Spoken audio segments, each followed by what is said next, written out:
Out of Memphis, where 5 former officers have been charged with second-degree murder in the death of Tyre Nichols. The case has sparked outrage for the brutality, and authorities are warning video of that incident will be hard to watch. Nichols was pulled over on January 7th. According to his family, video of the incident shows the 5 officers beating him for 3 minutes. He died 3 days later. If there is any silver lining to be drawn from this very dark cloud, it's that perhaps this incident can open a broader conversation about the need for police reform.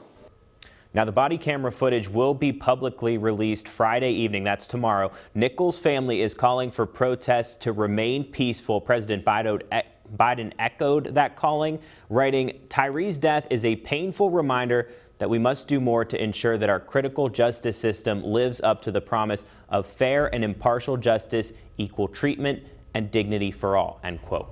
Back here at home, local experts are actually weighing in on that incident. WFXR's Kelsey Jean-Baptiste talked with a criminologist and an Africana studies professor on the incident that many officials are calling heinous, reckless, and inhumane.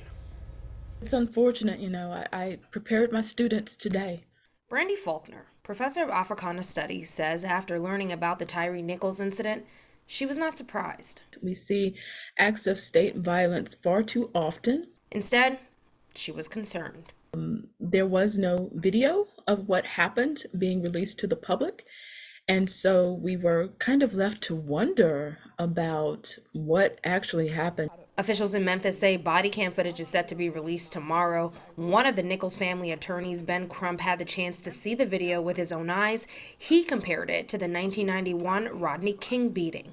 Professor Faulkner, who will have to wait to see the video with the rest of the public, believes those who have seen the incident caught on camera are making this connection for a specific reason. There was a severe act of violence that was perpetrated not by one police officer, but a group of them, and it was excessive and unnecessary. Sometimes body cams may or may not get the voice. Criminologist and former police officer Dr. Todd Burke says body cams play a big role in internal investigations. What it is, it's an investigative aid. It's another tool to help the public as far as dealing with here's what the police officer's doing, and it helps the police. It's about transparency. Now, when the video is released tomorrow, Faulkner stresses the importance of mental health. People realize the severity of what they're going to see. I hope the people who are going to be directly affected by it really take care of themselves. To see these types of brutal acts of violence can be very triggering for individuals and for whole communities. In Blacksburg, Kelsey Jean-Baptiste, WFXR News.